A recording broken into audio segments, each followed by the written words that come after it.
Une personne sur deux fait au moins une de ces erreurs au tirage vertical. La première erreur, c'est le calage des jambes avec le pad. Quand on le règle, il faut vraiment le descendre de manière à avoir les genoux, les cuisses qui sont contre le pad avec le pied en appui au sol. De cette façon, les hanches ne vont pas bouger et quand on va remonter, on a les hanches qui restent fixes et donc on a l'étirement du grand dorsal et du grand rond.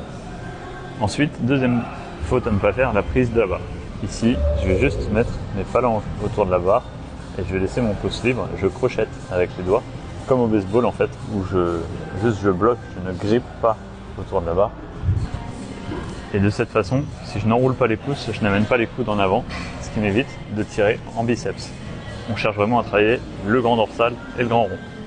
Erreur supplémentaire, la taille de la prise. Ça sert à rien de prendre trop large, on prend à peu près 1,5 fois la largeur d'épaule, un peu comme au développé couché. Donc légèrement en dessous de la longueur des coudes. Une fois que je suis calé, je me penche en arrière, je descends et je ne bouge plus. Et là, ce qui travaille, c'est la scapula.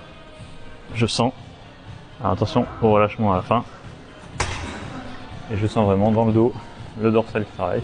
Je garde les scapulas serrés, les omoplates ici serrés. Erreur suivante, relâcher totalement dans la montée.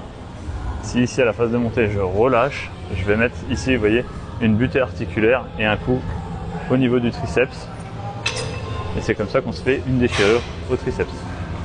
Quand on débute, c'est un super exercice pour préparer ses premières tractions en renforçant les dorsaux et le grand rond.